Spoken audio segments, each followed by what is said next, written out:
आज एक भाई ने प्रश्न पूछा है कि आप लोग जब भी सत्संग करते हैं तो सबसे पहले हम लोगों को यही बताते हैं कि अपने निज सत्य को जानना है।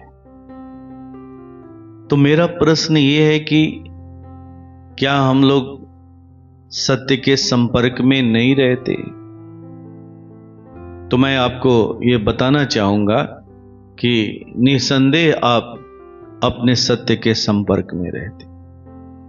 अगर आप सत्य के संपर्क में नहीं होते तो आपकी आंखें दिख नहीं पाती, आपके कान सुन नहीं पाते, आपका हृदय धड़कना बंद कर देता। लेकिन यह भी एक सच्चाई है कि जितना विशाल सत्य आपके अंदर में है, जितना समर्थवान सत्य आपके अंदर में है, आपके सत्य के अंदर में जितनी बड़ी ऊर्जा है, आप उससे अनभिज्ञ हैं। आप अपने केवल आंशिक सत्य से परिचित हैं। आप अपने अंदर के पूर्ण सत्य के बारे में कुछ भी नहीं जानते।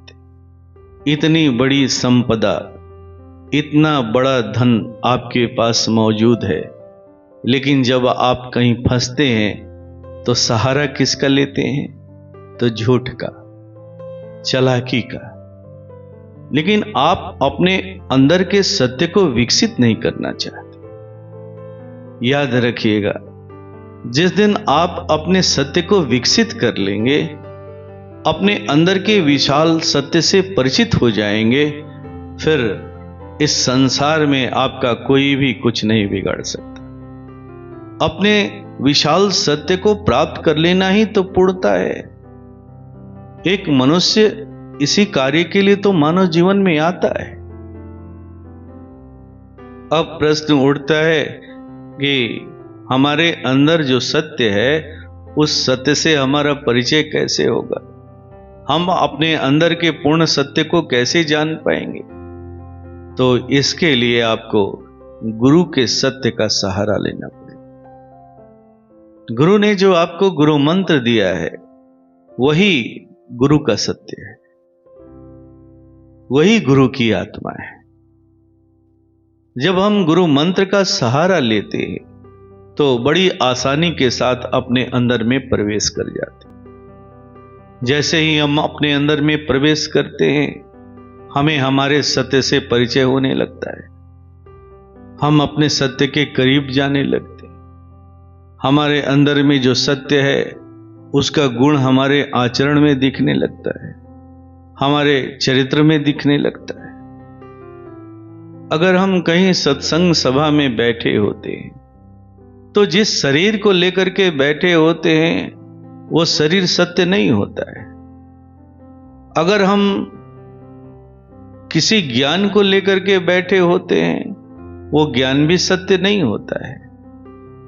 अगर हम अपने मन को लेकर के बैठे होते हैं तो वो मन भी सत्य नहीं होता। अगर सत्संग सभा में हमारे साथ कोई सत्य होता है तो एकमात्र गुरु मंत्र ही सत्य होता है। जैसे ही हम गुरु मंत्र बोलते हैं, उसका सहारा लेते हैं, हम अपने मन और बुद्धि से परे हो जाते हैं। हम एक नई दुनिया में प्रवेश कर जाते हैं। यह ऐसी दुनिया है जिस दुनिया को हमने पहले कभी देखा नहीं है, न तो इसके बारे में हमने कभी कुछ जाना है। जैसे ही हम वहां पहुंचते हैं, हम खोने लगते हैं। अगर कभी कोई अनायास विचार उठा कि ये क्या है, तो अपने गुरु की आवाज में उत्तर मिलता है कि देखो ये चीज है, देखो ये चीज है। जैसे ही हम ज्ञान की भूमि पर आते हैं, तुरंत वहां से हटा दिए जाते हैं, ढकेल दिए जाते हैं। इस तरह से हमारे जीवन में सत्य का प्रथम परिचय होता है, जो गुरु के वाणी से होता है, गुरु के इशारे से होता है। लेकिन जब हम बार बार गुरु का सहारा लेकर के वहां आते हैं, जाते हैं, आते हैं, जाते हैं, आते हैं, जाते हैं। तब एक दिन हमें अपने पूर्ण सत्य से परिचय हो जाता है। कहा जाता है कि सत्य 4 तरह का होता है। पहला सत्य है स्थूल सत्य, दूसरा सत्य है सूक्ष्म सत्य, तीसरा सत्य है कारण सत्य, और चौथा सत्य है कारण से परे का सत्य। शुरू के जो 3 सत्य हैं, स्थूल सत्य, सूक्ष्म सत्य और कारण सत्य, जब हम इनके प्रभाव में रहते हैं तो हमारे अंदर में असत्य की तरफ लौटने की संभावना रहती है।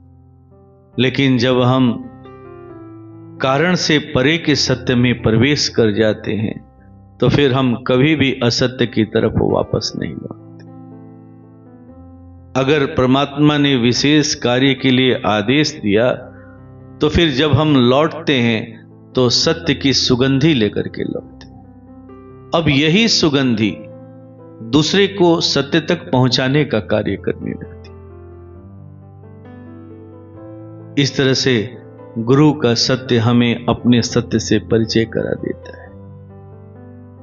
जब हमारा गुरु के स्थूल सत्य से परिचय होता है तो हमें अपने स्थूल सत्य से परिचय हो जाता है। जब हमें अपने गुरु के सूक्ष्म सत्य से परिचय होता है तो अपने भी सूक्ष्म सत्य से परिचय हो जाता है। जब हमें गुरु के कारण सत्य से परिचय होता है तो हमें भी अपने कारण सत्य से परिचय हो जाता है। जब हम गुरु के कारण से परे के सत्य से परिचित होते हैं तब एक दिन हम भी अपने कारण से परे के सत्य से परिचित हो जाते हैं। यही पूर्ण सत्य, यही सत्य की विशालता है। यहीं पर हमें अपने सत्य की विशालता से परिचय होता है। तो मैं उस साधक भाई को ये बताना चाहूंगा कि अगर आप अपने पूर्ण सत्य को जानना चाहते हैं, अपने सत्य की विशालता से परिचय करना चाहते हैं, तो आपको हर हाल में गुरु के सत्य से अपना संबंध जोड़ना होगा, उनका सहारा लेना होगा, गुरु मंत्र का सहारा लेना। एकमात्र यही इस संसार में ऐसी चीज है जो आपको अपने सत्य से परिचय कराएगी। इसके अलावे किसी में भी ऐसी सामर्थ्य नहीं है जो आपके सत्य से आपका परिचय करा दे। ओम शांति।